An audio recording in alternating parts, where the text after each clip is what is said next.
안녕하세요. 저는 올해 38, 미혼 여자입니다. 저는 커피를 정말 좋아합니다. 단순히 마시는 걸 넘어서 만들고 배우는 걸 좋아했죠. 대학 시절, 여름과 겨울 방학 때마다 친한 친구 어머니가 운영하시는 카페에서 아르바이트를 하며 커피의 매력에 빠졌습니다. 손님을 응대하는 것도 즐거웠고, 특히 라떼 아트를 처음 성공시켰을 때 혼자서 뿌듯함을 느끼기도 했습니다. 그때부터였을까요? 언젠가는 저만의 가게를 열고 싶다는 생각이 마음속 깊이 자리 잡기 시작했습니다. 대학교를 졸업 후에는 다양한 일을 해봤습니다. 한 회사에 오래 일도 다녀봤고 백화점 푸드코트에서도 일했죠. 일을 하면서도 꾸준히 돈을 모았습니다. 그러던 중 저가 커피 프랜차이즈 창업에 대한 글을 우연히 접하게 되었습니다. 비교적 적은 비용으로 시작할 수 있다. 본사에서 체계적인 교육과 메뉴 제공이 가능하다. 혼자서도 충분히 운영할 수 있다는 말이 제 마음을 사로잡았고 오랜 꿈이 다시 떠오르기 시작했습니다. 저는 38살이 됐을 때 8천만 원 정도를 모았습니다.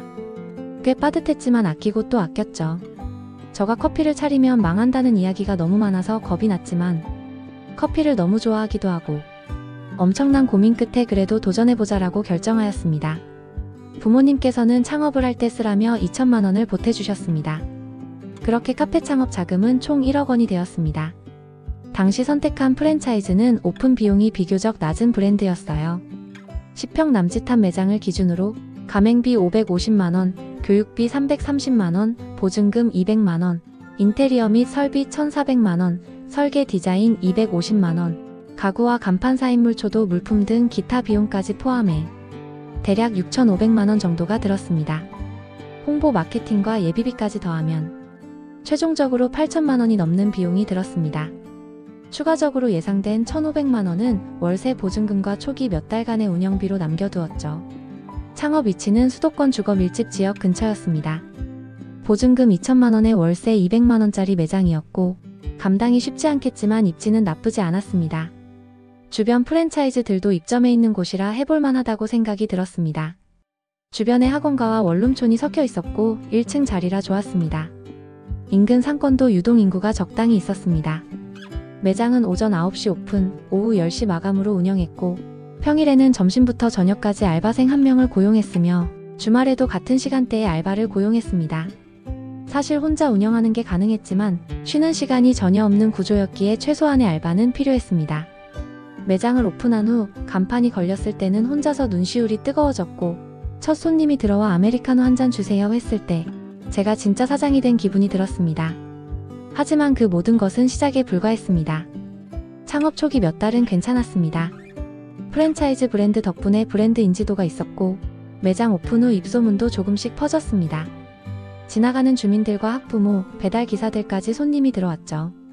이 정도면 괜찮다는 생각이 들었고 다행히 저도 빨리 적응할 수 있었습니다. 하지만 기쁨도 잠시 3개월이 지나자 상황이 달라지기 시작했습니다. 비슷한 시기에 오픈한 다른 저가 커피 브랜드가 바로 300m 거리에 생겼습니다. 그 매장은 같은 가격에 더 다양한 메뉴와 예쁜 인테리어, 넓은 좌석 공간까지 갖추고 있었습니다. 하루 14시간 넘게 매장에 붙어 있었고 알바생이 나오는 평일 점심 이후엔 잠깐 숨 돌릴 시간이라도 있었지만 그 외 시간은 대부분 혼자였습니다. 화장실을 가는 것도 힘들었고 점심시간에 배달앱 주문이 몰리면 두 손이 10개라도 부족했습니다. 그럼에도 불구하고 하루하루 버텼습니다. 이게 자영업이겠지, 이 정도는 견뎌야지. 그렇게 자신을 다독이며 버텼습니다. 하지만 알바생 문제는 곧 현실로 다가왔습니다. 처음엔 성실했던 알바생이었지만 몇 달 후 아무 말도 없이 출근을 안 했습니다. 연락은 되지 않았고 일 생겨서 못 나올 것 같다는 메시지가 전부였습니다. 그때부터 혼자서 마감을 맡았고 그 주말도 도저히 사람을 구할 수 없어서 마감 청소와 커피, 테이블 정리까지 모든 일을 제가 했습니다. 알바생들의 갑작스러운 결근들이 너무 잦아서 정신적으로 힘들기도 했습니다. 카페 일이 점차 익숙해지긴 했지만 손목이 아프기 시작했고 허리는 늘 뻐근했습니다. 하루 종일 커피 머신 옆에서 서 있고 테이크아웃 잔을 100개 넘게 내보내면 몸이 나만하지 않았습니다. 여름엔 에어컨이 돌아가도 기계열 때문에 땀이 끊이지 않았고 겨울엔 아침마다 손이 얼어붙듯 시려웠습니다. 그런데도 알바생은 쉽게 구해지지 않았습니다. 대부분 주말은 쉬고 싶어 했고 시급이 비슷한 편의점이나 음식점으로 가는 일이 많았죠. 결국 알바생은 2달 간격으로 계속 바뀌었고 어떤 친구는 첫날 나오고 바로 그만두기도 했습니다. 저는 매일 오전엔 원두를 체크하고 낮엔 커피를 만들고 오후엔 재고 파악, 밤엔 청소를 했고 집에 가면 기절하듯 누워 자고 눈 뜨면 또 가게로 향하는 생활을 반복했습니다. 벌이는 나쁘지 않았습니다. 하루 매출은 평균 25만원에서 30만원. 잘 나오는 날은 40만원을 넘기도 했습니다. 하지만 월세 200만원, 본사 로열티와 재료비, 배달 수수료, 전기가스 수도요금, 일회용품, 알바 인건비까지 빠지고 나면 제 손에 남는 돈은 많지 않았습니다. 많아야 100만원대였고 마이너스가 되는 달이 점점 많아졌습니다. 카드 단말기 수수료 2.3%, 배달앱 수수료 10%, 배달 대행비까지 따지면 남는 게 없다는 말이 뼈저리게 다가오기 시작했습니다. 매장을 운영한 지 2년이 지나자 제 마음도 조금씩 달라지기 시작했습니다. 처음에는 커피 한 잔을 정성껏 내리는 일이 참 즐거웠습니다. 손님 한 분 한 분의 반응이 소중했고 어떤 날은 오늘은 어떤 분이 찾아주실까 하는 설렘으로 하루를 시작하곤 했습니다. 하지만 어느 순간부터 눈을 뜨면 또 가게에 가야 한다는 생각이 먼저 들었습니다. 반복되는 하루가 버거워졌습니다. 매출은 계속 정체되어 있었고 단골 손님 몇몇만 의지한 채 하루 매출 25만원 선에서 벗어나지 못했습니다. 처음 3, 4개월은 전단지를 돌리며 반짝 손님이 있었지만 시간이 지날수록 발길은 줄었습니다. 배달 주문은 늘지도 줄지도 않았고 경쟁 매장은 점점 다양한 메뉴와 디저트를 판매하기 시작했습니다. 그곳은 커피 외에도 토스트나 크로플 같은 사이드 메뉴가 인기였습니다. 저는 고민했습니다. 나도 뭔가를 추가해야 하나? 디저트를 조금이라도 해야 하나? 하지만 그러기 위해선 설비도 바꿔야 했고 냉장고도 하나 더 들여야 했습니다. 알바생도 더 써야 했고요. 매출이 늘지 않은 상태에서 고정비만 늘리는 건 감당할 수 없는 일이었습니다. 혼자 일하는 시간이 길어질수록 사람과의 대화가 점점 줄어들었습니다. 커피를 받아든 손님이 감사합니다 하고 나가면 괜히 말을 붙이고 싶기도 했습니다. 하지만 그건 제 욕심일 뿐이라는 생각에 다시 삼켰습니다.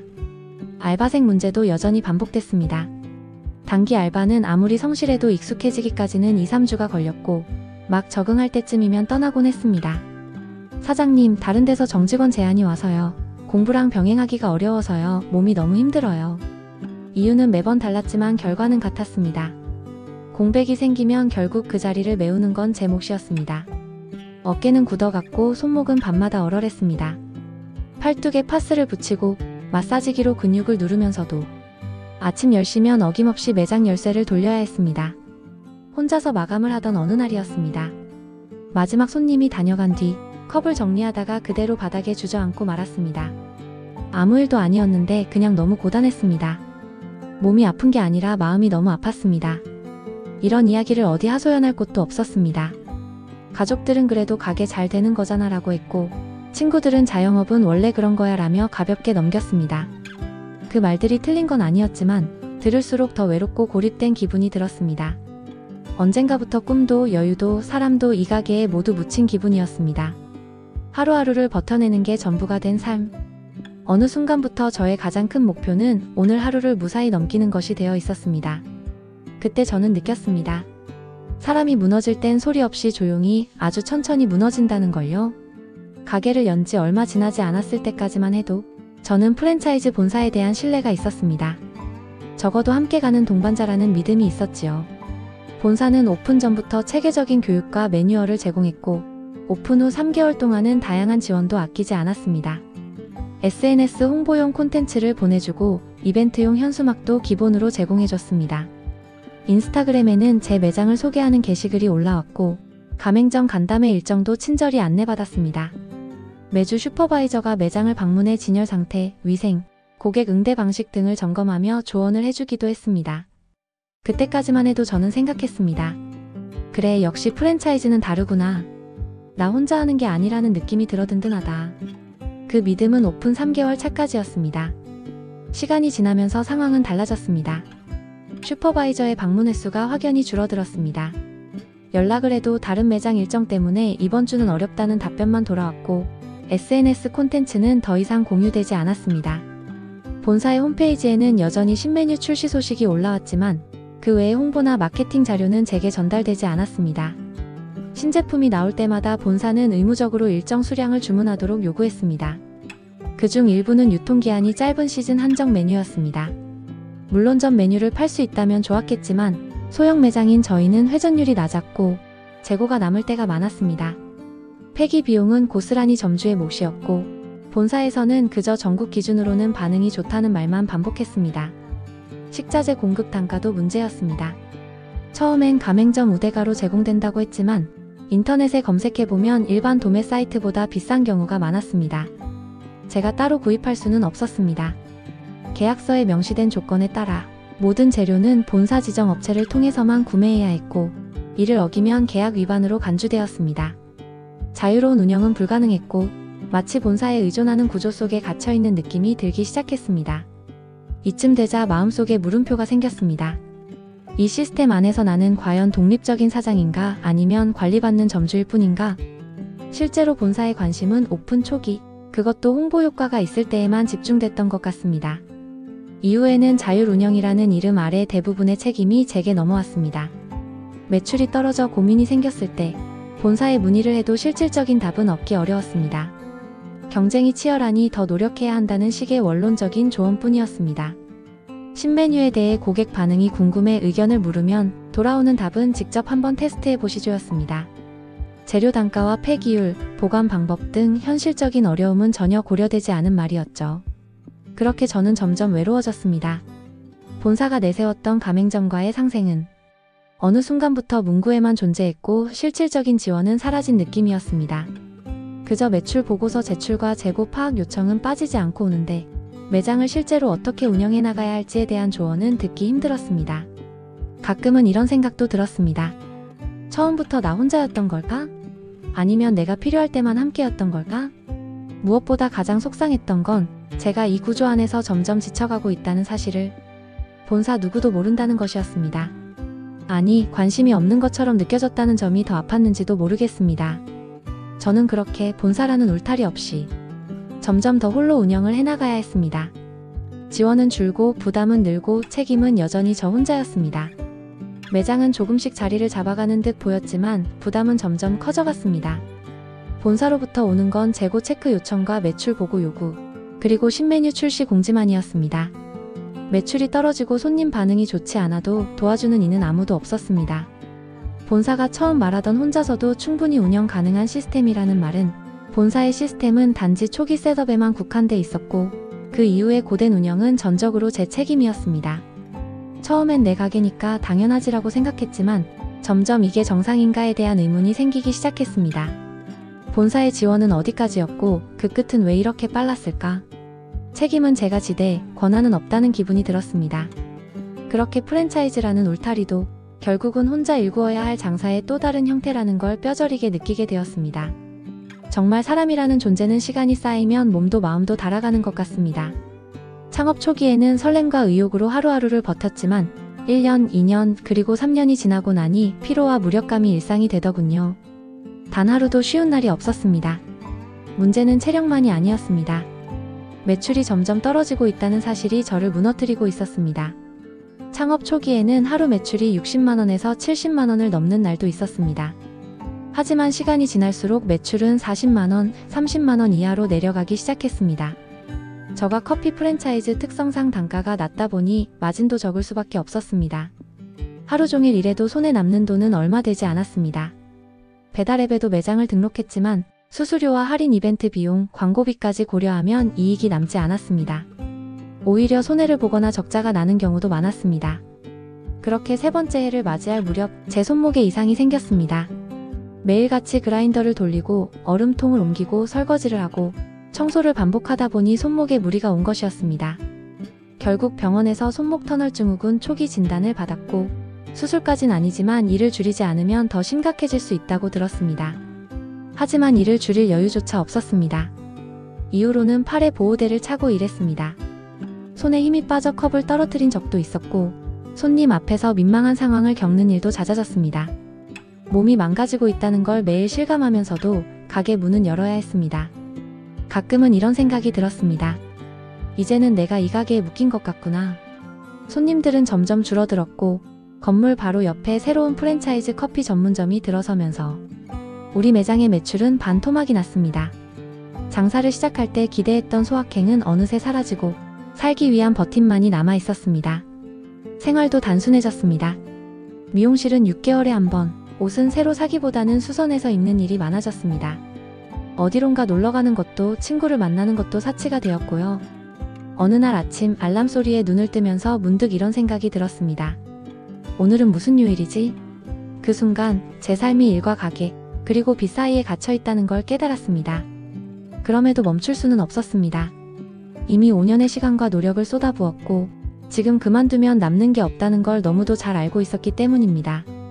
그래서 아팠던 날에도, 눈이 오던 날에도, 도저히 일어날 힘이 없었던 날에도 저는 가게 문을 열었습니다. 나중에 정리하게 되더라도 후회는 하지 않게 해보자. 그것이 당시 제 유일한 버팀목이었습니다. 사람이 한 가지 일을 5년 가까이 하다 보면 어느 순간부터는 이 일이 내 인생을 먹고 있는 건 아닐까라는 생각이 들기도 합니다. 저 역시 그랬습니다. 하루도 빠짐없이 같은 동작을 반복했습니다. 시간이 흐를수록 몸은 점점 망가지고 있었고 마음은 더욱 달아가고 있었습니다. 하루하루가 고역이었습니다. 어느 날은 눈 뜨자마자 숨이 막힐 정도였고 어느 날은 문을 열기조차 싫었습니다. 비 오는 날이면 특히 매출이 더 안 나왔는데 바깥에 걸어놓은 입간판은 물에 젖고 사람들은 커피 대신 집에 머물더군요. 그럼에도 불구하고 매달 나가는 고정비는 어김없었습니다. 매출이 떨어지는 만큼 수익은 줄어들고 줄어드는 수익만큼 제 표정도 어두워졌습니다. 그 와중에도 손님들은 친절한 미소를 기대했고 알바생은 아무렇지도 않게 사장님 오늘 손님 너무 없어요 라고 말하더군요. 속으론 수십 번 무너져도 겉으론 괜찮은 척 해야 했습니다. 원래 이런 날도 있지, 다음 주엔 나아지겠지, 그렇게 스스로를 달래며 하루를 버텼습니다. 하지만 한 달이 지나고 또 한 달이 지나도 매출은 회복되지 않았습니다. 가끔은 눈치 없는 손님들의 말 한마디에도 마음이 상했습니다. 요즘은 프랜차이즈 너무 많아. 똑같은 맛에 가격만 달라. 이 말을 듣는 순간 내가 선택한 브랜드가 틀렸던 걸까 하는 자책도 밀려왔습니다. 언젠가부터는 출근길이 두려웠습니다. 오늘도 얼마나 팔 수 있을지, 오늘은 알바가 펑크 내지는 않을지, 오늘도 또 적자인지 이런 걱정들이 머릿속을 가득 채웠고 그 생각을 안고 하루 종일 가게에 붙어 있어야 했습니다. 힘들다는 말도 이제는 쉽게 꺼낼 수 없었습니다. 네가 하고 싶다고 해서 한 거잖아 라는 주변 반응이 더 아플까 봐서요. 천천히 조용히 그리고 확실하게 매달 빠져나가는 돈과 함께 제 마음도 조금씩 무너져 갔습니다. 그렇게 5년 차에 벌어는 줄고 늘어나는 지출에 저는 알바생을 정리하고 가게 문을 닫을 결정을 하였습니다.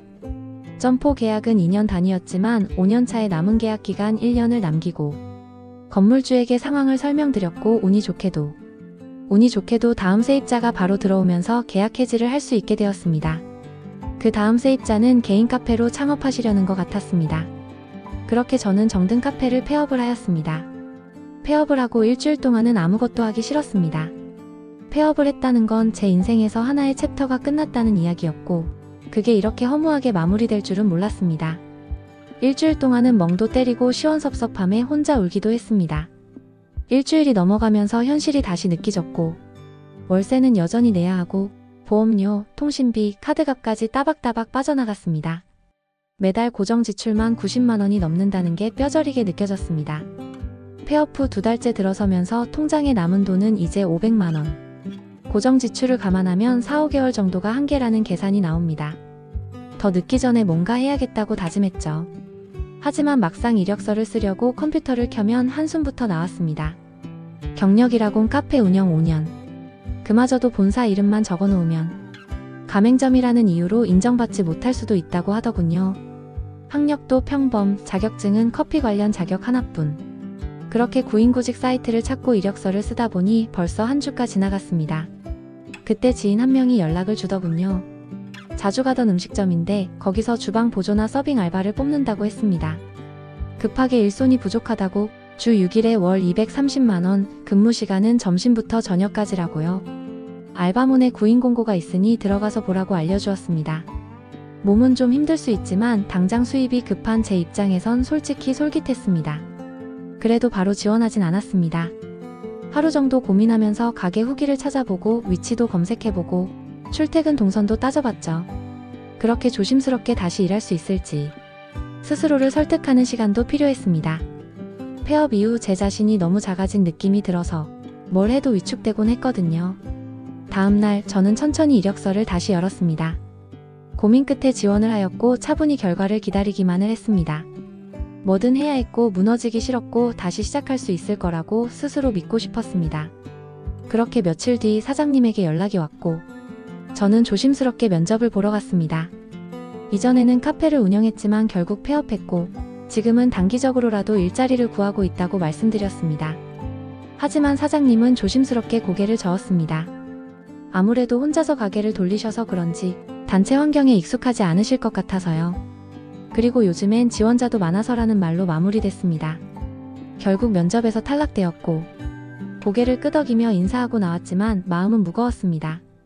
혼자서 5년을 버텨냈다는 경험이 오히려 불리하게 작용할 줄은 몰랐습니다.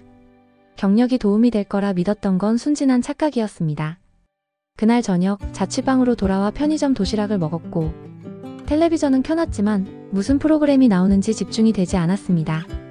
면접에서 떨어졌다는 사실보다도 왜 이렇게까지 나를 필요로 하는 곳이 없는 걸까 하는 감정이 더 깊게 박혔습니다.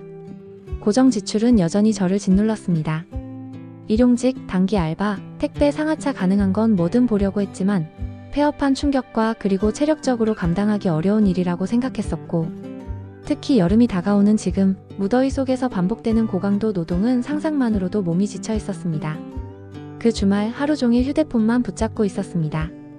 취업 어플을 켜놓고 계속 새로 고침을 눌렀지만 새로 올라오는 공고는 없었고 제가 지원할 수 있을 만한 일자리는 더더욱 없었습니다. 이 나이에 내가 이걸 하고 있는 게 맞나? 싶었습니다. 카페 운영 5년은 마트 아르바이트나 편의점 시급직에도 그리 큰 무기가 되진 않았습니다. 오히려 사장으로 일했던 사람이 왜 이력서를 넣냐는 식의 반응도 있었고요. 매달 나가는 고정 지출을 계산하는 것도 이젠 지쳤습니다.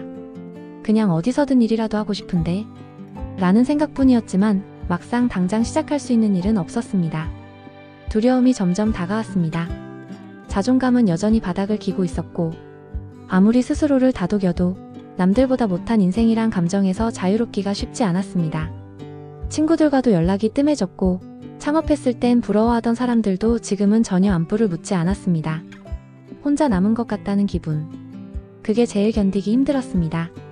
그렇게 통장 잔고는 거의 바닥을 드러냈고 버틸 수 없다는 생각이 들었습니다. 원룸 계약이 2개월 뒤 끝나가는 시점에 집주인분에게 양해를 구했습니다. 다행히도 지방에서 올라온 여학생이 바로 들어올 수 있다고 하여 방을 뺄 수 있게 되었습니다.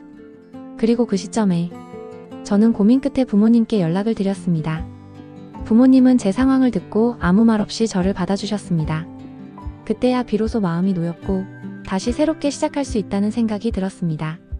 결국 다시 부모님 집으로 들어가게 되면서 혼자서 해결해야 한다는 압박감이 조금 덜해졌습니다. 하루하루 차근차근 다시 삶을 재정비하고 마음을 다잡고 있습니다. 5년 동안 가게를 운영하면서 제가 잃은 것이 참 많았습니다. 청춘도, 건강도, 인간관계도. 하지만 다행스럽게도 잃지 않은 게 있습니다. 부모님과의 관계, 그리고 큰 빚 없이 마무리할 수 있었다는 점입니다. 제가 버틸 수 있었던 결정적인 이유 중 하나는 아버지의 조용한 지원이었습니다. 퇴직 후 모아두신 여유자금 중 일부를 폐업 1년 전부터 조금씩 보내주셨어요.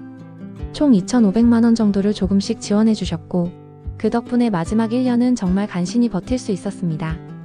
가족의 소중함을 알았고 배운 점도 많았습니다. 힘든 부분도 많았지만 결국 그 모든 경험이 제 인생에서 중요한 순간이었습니다. 창업을 쉽게 생각하면 안 된다는 걸 절실히 느꼈습니다. 이 이야기를 여기까지 들어주신 분들께 감사드리며 혹시 저처럼 프랜차이즈 창업을 고민하거나 비슷한 상황에 계신 분들이 있다면 꼭 신중하게 판단하시길 바랍니다.